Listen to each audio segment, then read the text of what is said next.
안녕하십니까. 총신대학교 신학대학원 명예교수 박용규입니다. 루터를 끝내고 쯔빙글리를 끝내고 이제 종교교육의 가장 위대한 인물 중에 한 사람인 존 켈빈을 우리가 여러 차례에 걸쳐서 살펴볼 것입니다. 존 켈빈만큼 한국 교회의 성장과 발전에 영향을 미친 사람도 드물 것입니다. 비록 칼빈이 한국 한 번도 방문한 적이 없지만 그의 작품에서 한국에 대해 한 번도 언급한 적이 없지만 칼빈의 생애와 사상은 한국 교회, 특별히 한국 장로교회에 심오한 영향을 미쳤습니다. 존 칼빈은 1536년 제네바에 도착해서 1564년 5월 27일 세상을 떠날 때까지 일생 동안 제네바 개혁을 위해서 자신의 온 생애를 불태웠습니다. 칼빈은 필립 샤프의 말대로 하나님의 섭리 가운데 준비된 사람으로서 천재성, 교육, 환경 등 모든 요소를 구비하고 있었습니다. 당대 이미 20대의 에라스무스와 더불어 유럽의 두 지성이라고 불렸던 존 켈빈, 루터와 쯔빙글리가 이룩한 기초 위에 종교개혁을 더 정교하고 체계적으로 다듬어 갔습니다. 제네바 개혁은 예배개혁을 단행하고 신앙과 삶의 일치를 주창하고 성찬에서 성령의 임재와 말씀과 성령의 불가분성을 정립했다고 하는 점에서 단순히 종교개혁 운동으로 머물지 않고 하나의 부흥운동으로 역사 속에 자리 잡을 수 있었습니다. 그를 통해 제네바 개혁은 곧 시공을 초월해서 유럽 전역과 영미의 영적 부흥의 불을 지피는 원동력이 되었습니다. 루터와 어거스틴에게서 습득한 절대 주권적으로 죄인을 구원하시는 하나님의 은혜에 대한 칼빈의 비전은 윌리엄 캐리와 같은 개척 선교사들뿐만 아니라 리처드 백스터, 존 버니언, 조지 위필드, 조나단 에드워즈, 찰스 스폴전, 그리고 마틴 로이드 존스와 같은 위대한 부흥 지도자들에게 불을 질렀습니다.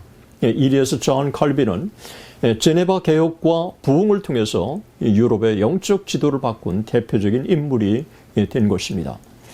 칼빈의 출생과 교육적인 배경을 우리는 주목해 볼 필요가 있습니다. 멜랑이톤이 종교개혁의 유일한 신학자, 더 티올로지안이라고 예찬했던 유럽의 영적 거장 존 켈빈은 1509년 7월 10일 불란서 북부 피카디의 노용에서 출생합니다.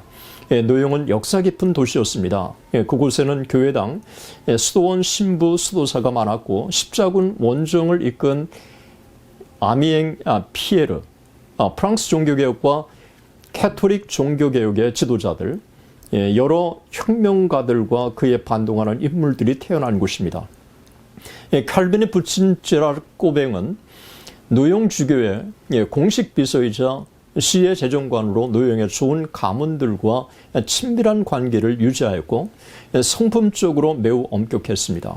칼빈의 어머니 존 르프랑은 킹프레 출신으로 남다른 미모에다가 신앙이 깊은 여인이었으나 칼빈이 어린 시절 세상을 떠납니다. 칼빈은 어머니에 대해 언급하고 있지 않다는 사실을 우리는 주목해 볼 필요가 있습니다. 칼빈에게는 샤를, 장, 앙투안, 프랑스아 등 4명의 형제와 2명의 누이가 있었습니다. 이 중 칼빈의 두 형제는 일찍 세상을 떠났고 칼빈의 형 샤르는 1518년 대성당의 신부가 되었고 동생 앙투앙은 트라보시 인근의 트루네틀의 신부였습니다. 형 샤르는 1531년 이단 혐의로 파문을 당하고 1537년 10월 1일 세상을 떠납니다. 앙투앙은 개신교 신앙을 받아들여서 1536년 여동생 마리와 함께 칼빈을 따라 제네바로 와서 서점을 운영하였고 칼빈의 도움으로 시민권도 획득했고 1558년 200인 의회의 의원, 1570년 60인 의회의 의원으로 선출됩니다. 1561년 노용의 많은 전형 인사들이 이단 혐의를 받았고 이듬해 노용의 참사회는 칼빈의 교리들에 반대하는 내용의 신앙 고백을 선포합니다. 칼빈이 죽고 개신교는 그의 고향에서 완전히 사라집니다. 가정과 고향의 종교적인 배경에서 볼 때 칼빈의 가문은 반교황주의적인 정서가 어느 정도 강한 것을 알 수 있습니다. 칼빈은 어린 시절 다른 형제들과 꼴레스 데카페트라고 하는 지방학교를 다닙니다. 배움에 빠른 진보를 보인 인물이었습니다. 칼빈은 귀족 가문 몽모르가 자녀들과 함께 최상의 교육을 받았고 그 과정에서 훌륭한 태도와 귀족적인 분위기를 습득합니다. 젊은 칼빈, 영 칼빈의 성장 배경은 그를 장차 유럽의 영적 거장으로 만드는 중요한 원동력이 되었습니다. 아버지는 켈빈을 성직자로 만들기를 원해서 파리로 유학을 보냈습니다. 칼빈은 14살 되던 1523년 8월 마르슈 대학에 입학해서 현대 교육의 창시자 중에 한 명인 당대 유명한 마투랭 꼬르디에에게서 문법과 수사학을 배웠습니다. 그를 통해 칼빈은 라틴어로 생각하는 법과 쓰는 법을 배웁니다.